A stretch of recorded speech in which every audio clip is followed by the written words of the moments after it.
Assalamualaikum warahmatullahi wabarakatuh. Wargi Bandung kembali berjumpa bersama saya Siska Prima Karima tentunya dalam ngobrol bareng PKS dari kata menjadi karya. Dan dalam kesempatan kali ini kita akan kembali berbincang mengenai Kota Bandung. Tapi kita akan lebih menyoroti pada hampir berakhirnya perjalanan atau masa jabatan dari Wali Kota Bandung di September 2023 ini. Nah, apakah semua janji politik sudah selesai dilaksanakan atau masih ada PR-PR yang harus dilakukan nanti oleh wali kota selanjutnya? Kita akan membahasnya lebih detail bersama Ketua Fraksi PKS DPRD Kota Bandung, Bapak Iman Lestriono. Ya, dan saat ini sudah ada Kang Iman. Nickname-nya Kang Iman ya? Ya, Kang Iman. Assalamualaikum warahmatullahi wabarakatuh. Waalaikumsalam warahmatullahi wabarakatuh. Juga sampurasun warga Kota Bandung. Rampes. Baik nih, Kang Iman. Tadi di awal saya sudah menyebutkan masa kepemimpinan atau masa jabatan dari wali kota ini tidak terasa September akan berakhir ya Kang ya? Di tahun ini Kang. Ya, betul. Nah, tapi di masa injury time kalau boleh dibilang ya Kang ya, ternyata Kota Bandung ini ada cerita-cerita yang mengagetkan dan nampak menjadi sorotan khususnya warga Kota Bandung. Kita sekarang dapat gelar Gotham City gitu ya. Belum lagi dengan aksi-aksi kriminalitas gerombolan bermotor gitu yang mungkin kalau diingat gerombolan bermotor masa kejayaan tahun 90-an. 90-an. Tapi sekarang happening lagi nih kan. Nah, Akang sendiri melihat fenomena ini karena apa sih? Ya, sebetulnya Gotham City ini mungkin memori dari warga Kota Bandung ya. Sering nonton Batman mungkin ya, sering nonton Robin. Nah, ini realita yang saat ini terjadi. Di waktu-waktu yang lalu tidak sedikit juga kejadian-kejadian ini. Cuman kan sekarang di era digital ya. Jadi setiap kejadian itu sangat mudah diviralkan gitu ya. Kalau dihitung secara persentase, hitungannya sebetulnya lebih kecil ya jumlah kejadian itu. Tetapi karena udah masuk dunia maya, ya kejadian itu ya sesuatu hal yang menjadi bisa menakutkan semua warga Kota Bandung, dan ini perlu diwaspadai gitu ya. Tentunya tidak ada asap kalau tidak ada api. Kan istilahnya kan gitu ya. Ini persoalan yang kompleks, bisa saja memang babnya kenakalan, bisa saja memang efek dari dropnya ekonomi kita gitu ya. Kemudian juga ada kesempatan gitu ya, karena ada orang berbuat jahat itu bisa saja karena adanya kesempatan gitu ya. Dia tidak niat gitu. Tapi sebagian memang sudah niat gitu. Dia sudah niat, kemudian ada kesempatan, ya dia lakukan itu. Dan juga ada memang backgroundnya dia residivis gitu ya. Jadi ya nggak jerak gitu ya, dia melakukan itu gitu. Ya ini harus diatasi oleh semua stakeholder. Kepedulian dari masyarakat. Secara infrastruktur, dari DPRD juga mendorong adanya penerangan jalan yang memadai, adanya smart CCTV ya. Artinya banyak kadang-kadang CCTV ya di Kota Bandung itu, tapi ketika kejadian dia tidak bisa di zoom secara jelas gitu kan gitu ya. Gitu. Nah, kita berharap ya jangan nanggung lah gitu ya alat ini, sehingga dia CCTV ini bisa mendeteksi, menzoom, dan paling tidak gitu ya itu. Kalau itu sudah terjadi, kita bisa mengusut sampai tuntas. Nah, kemudian juga dengan peringatan, kadang kita lihat di minimarket ya, supermarket itu ada tulisan, ada CCTV gitu. Nah, itu juga membuat mereka juga hati-hati gitu ya. Yang awalnya punya kesempatan, punya niat, jadi rada-rada takut kan gitu ya. Kemudian juga masyarakat juga tetap memang harus waspada. Dan yang terakhir ya, komunikasi kami dengan Forkopimda itu mendorong Pak Kapolres, nggak ada salahnya bagian dari shock terapi, kalau ada kejahatan gitu, tembak di tempat. Gitu aja gitu ya. Dilakukan atau tidak, mereka punya SOP-nya gitu ya. Tapi penting hal itu menjadi shock terapi, efek jerak bagi orang-orang yang memang melakukan kejahatannya jahat banget gitu ya. Jadi bukan saja barangnya yang diambil, tetapi nyawanya juga yang dihabisin. Ini dalam ukuran ini kan tidak bisa ditolerir. Walaupun itu belum dilaksanakan ya Pak, belum terjadi ya. Betul. Dan jangan terjadi mungkin ya. Ya, jangan sampai terjadi gitu ya. Jadi ada proses antisipasi gitu ya. Tapi kita juga berharap ya bahwa ini antisipasinya tidak bisa menyerahkan kepada satu pihak saja gitu ya.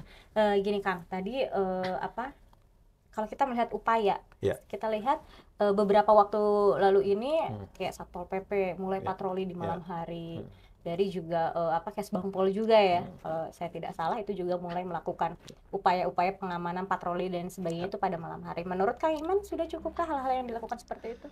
Kalau dilakukan oleh Satpol ya, kemudian yang di bawah Kesbang itu belum cukup gitu ya, karena harusnya polisi ini saja melibatkan aparat kepolisian. Tim Prabu dulu pernah ada ya. Kita dorong juga agar itu diaktifkan lagi. Jangan-jangan Akang ini timnya tim Prabu ya? Tim ayo hidupkan kembali tim Prabu ya? Iya, karena ya gimana pun juga masyarakat kita itu akan merasa lebih tenang gitu ya dengan adanya aparat, dalam hal ini kepolisian ya, kemudian juga tentara itu ya yang berkolaborasi dengan Satpol gitu, melindungi warganya gitu. Masyarakat akan tenang, dan juga bagi orang yang berniat jahat kan dia akan melihat, berpikir ulang ya, situasinya nggak aman nih, nggak kondusif, nggak jadi. Jadi kalau siklus dari proses pelayanan dalam artian penjagaan ini terus dilakukan ya, kemudian juga kita punya comment center yang betul-betul diaktifkan ya, ada yang memantau, kira-kira ada pergerakan yang mencurigakan kan bisa terantisipasi. Coba cek nih gitu ya, di jalan ini itu sepertinya ada potensi kejahatan, coba dicek gitu kan gitu. Paling tidak setelah ditelusuri ternyata tidak terjadi apa-apa ya alhamdulillah. Saat ini kan melihat comment center sudah efektif dan efisien kah? Saya pikir belum optimal itu aja ya. Kalau berbicara ada fungsi, manfaat dan lain-lain ya pasti gitu ya. Tetapi ternyata harapan dari masyarakat atau potensi-potensi negatif yang bisa terjadi itu bisa jadi di luar ekspektasi juga. Kita kan harus ngejar ya gitu. Istilahnya kan kalau ada penjahat, ada polisi, biasanya polisi selalu ketinggalan satu langkah kan gitu ya. Jangan polisi India gitu. Insya Allah enggak. Cuman saya memang sangat mendukung gitu ya, dari pihak kepolisian juga enggak ada masalah gitu kalau ada ancaman tembak di tempat bagi orang pelaku kejahatan yang memang dalam hal ini sudah sangat mengkhawatirkan ya, kesadisannya dan lain-lain, dan itu juga membuat orang juga berpikir ulang untuk masuk ke kota Bandung. Kalau orang tidak mau datang ke kota Bandung kan jadi multiplier efek ya gitu ya, dari sisi ekonomi, dari sisi apapun itu. Nah, kita pengen kota Bandung itu nyaman bukan hanya untuk warga pribuminya, yang maksud dalam artian yang tinggal ya, warga domisilinya, tapi juga bagi warga pendatang gitu. Karena sekali kejadian diviralkan ya kemana-mana, padahal bisa jadi yang terjadi tidak persis seperti itu.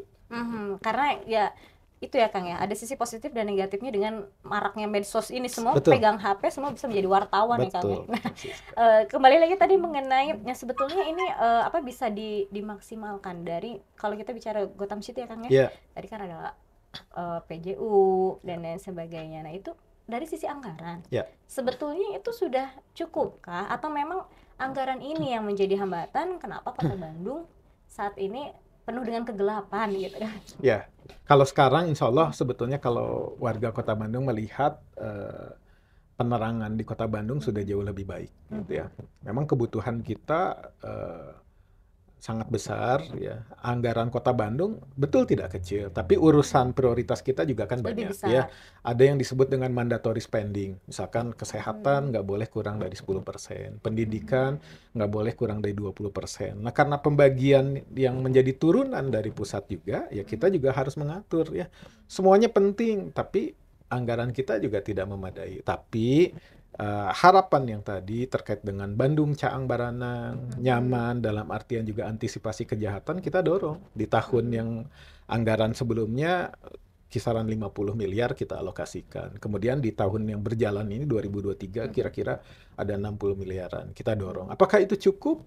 Ya, saya pikir juga masih ada celah-celah yang tetap harus disempurnakan, tetapi minimalnya lah gitu ya. Bandung yang beberapa waktu yang lalu sempat viral juga, ini kok gelap-gelap begini gitu. Nah, mudah-mudahan setelah proyek itu dilakukan di akhir tahun 2022 dan sekarang ditambah yang 2023, bab yang dikhawatirkan ini mudah-mudahan bisa kita tuntaskan.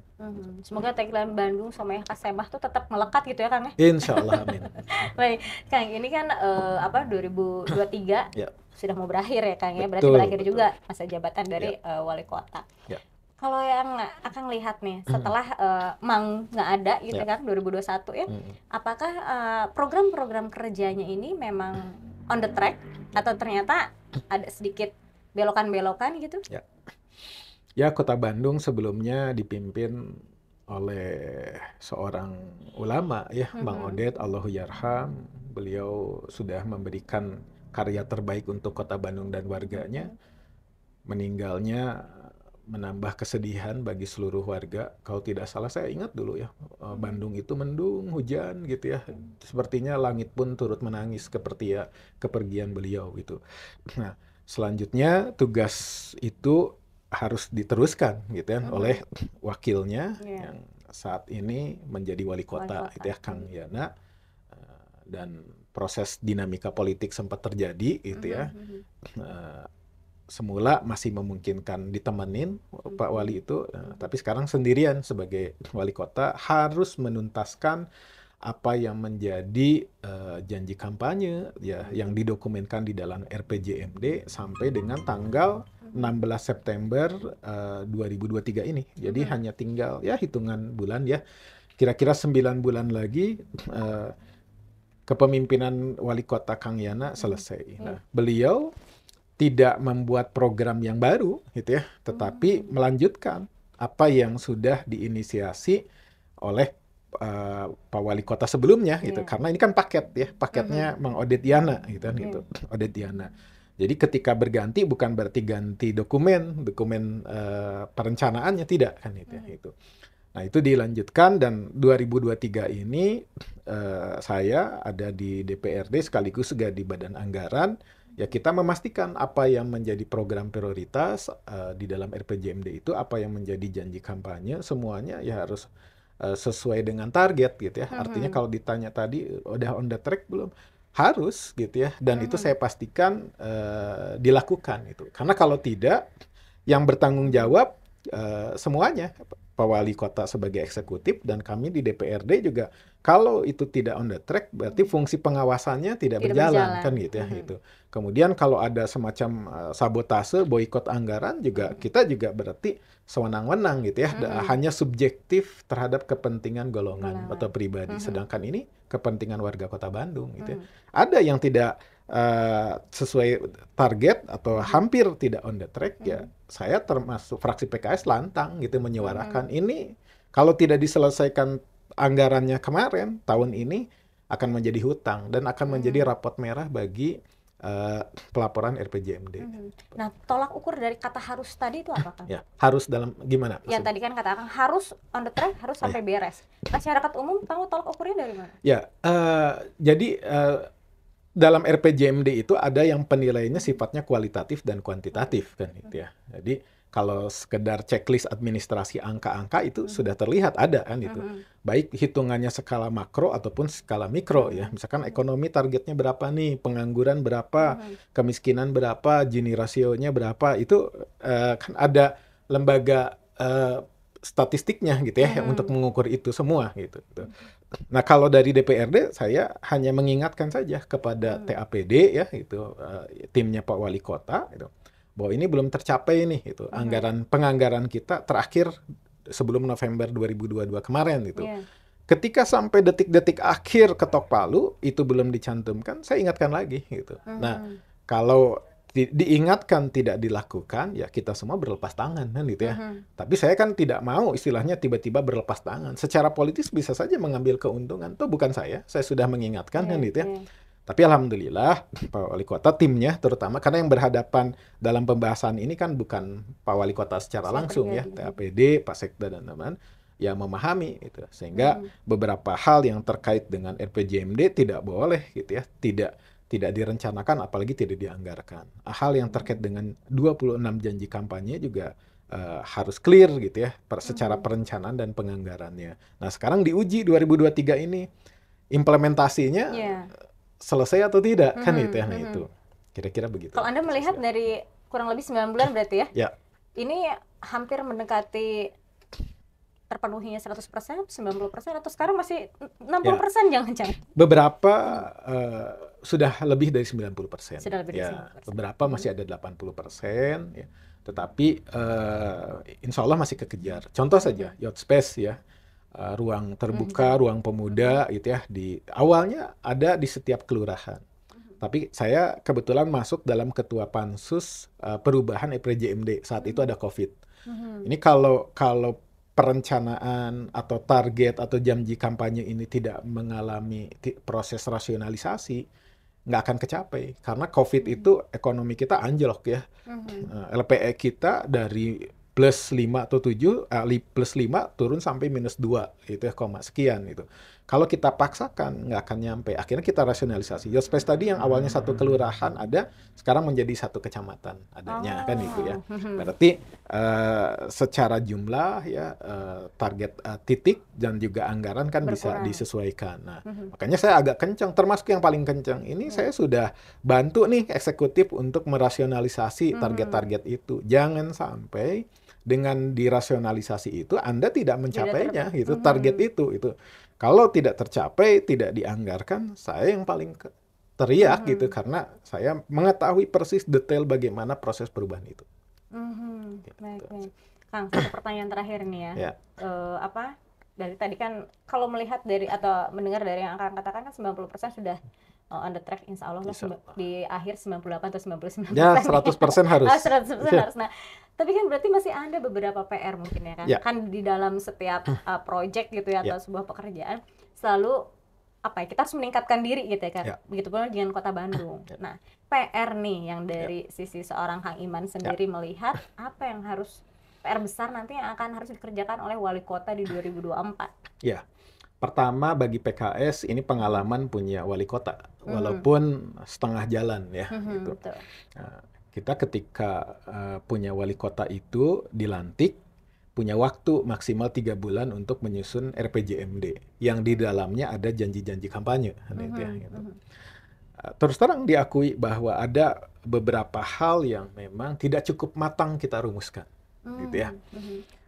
Sehingga dalam implementasinya membutuhkan berbagai macam proses gitu ya, penyesuaian, rasionalisasi, termasuk juga komunikasi politik gitu ya, karena tidak bisa sendirian kan gitu kan itu. Nah, belajar dari itu semua ya, kami PKS yang insya Allah juga punya harapan dan punya target juga 2024 kita punya wali kota lagi gitu ya dari PKS ya. Kita sudah mulai merumuskan nih gitu ya. Merumuskan apa yang menjadi targetan prioritas yang semuanya harus alignment juga dengan RPJP. Sekarang tidak ada RPJMD selesai dari wali kota, masa transisi sekarang 2024 sampai 2026 itu istilahnya RPD, Rencana Pembangunan Daerah. Ini transisi. Kenapa? Karena wali kota selesai September 2023, 2024 belum ada wali kota. Betul, beberapa bulan ya. Betul. Kalaupun pemilihannya kan di akhir, Siska ya. Pemilihannya November 2024 dan pelantikannya awal tahun 2025. Jadi panjang ya berarti. Iya, Kota Bandung setahun lebih, setahun setengah bisa jadi tidak punya kepala daerah gitu kan. Jadi sifatnya hanya penjabat saja. Nah, penjabat ini kan bukan hasil karya politik, demokrasi, pemilihan dari masyarakatnya, tapi dia penugasan dari pusat. Tidak boleh mengeluarkan kewenangan-kewenangan yang krusial juga ya? Sebetulnya ada kewenangan yang cukup, tapi terkait dengan blueprint-nya atau RPJMD-nya tadi disesuaikan dengan RPDP yang sekarang dibuat itu edarannya langsung dari Kemendagri, dari sekarang itu dibuat, sehingga ya harapannya siapapun penjabatnya ya dia tidak melenceng jauh gitu kan itu. Nah, tanpa menghilangkan apa yang menjadi program prioritas yang sifatnya lokal gitu ya. Makanya kalau dalam Perda ada istilah muatan lokal. Kota Bandung kan tidak bisa disamakan dengan yang lain. Nah, itu tetap kita kawal untuk menyiapkan etalase bagi kepemimpinan berikutnya gitu ya. Jadi kalau kami dari PHS menyiapkan bagaimana proses transisi ini mulus gitu. Ketika wali kotanya hadir, ya dia tinggal melangkah lanjut gitu ya. Jangan sampai mundur lagi ke belakang gitu ya.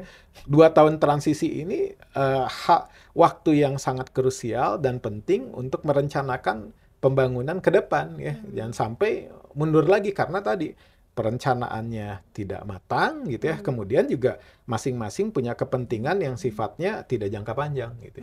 Ulah dugika jangka imah gitu ya. Kan ada jangka panjang, jangka menengah, jangka pendek, RPJM itu jangka pendek. Nah, yang sering disoroti lagi itu adalah ada lagi jangka imah. Nah, kalau jangka imahnya sudah lebih besar daripada kepentingan yang besar, yang korban kan masyarakat Kota Bandung. Ya, gitu, ya. Siska. Baik kalau begitu, Kang Iman hatur nuhun Sami-sami untuk pencerahannya di hari ini ya Kang ya. Saya yakin juga masyarakat jadi semakin ternyata seperti itu Kota Bandung ini. Dan tadi juga mungkin ada garis benang merahnya gitu ya Kang ya. Pengaruh media ternyata ya Kang ya, di antaranya ya. Tapi walaupun tetap memang pemerintah di antaranya eksekutif dan legislatif juga Kang ya harus berkolaborasi. Bisa membuat Bandung lebih baik lagi. Amin. Gitu ya, Kang. Dan terima kasih untuk kosakata barunya Kang ya, jangka imah. Atur nuhun Kang Iman ya. Sama-sama Siska. Ya, dan wargi Bandung, itu tadi perbincangan kita dengan Kang Iman. Beliau adalah Ketua Fraksi PKS DPRD Kota Bandung. Kita akan berjumpa lagi tentu dengan perbincangan yang tidak kalah menariknya, masih di Ngobrol Bareng PKS, dari kata menjadi karya.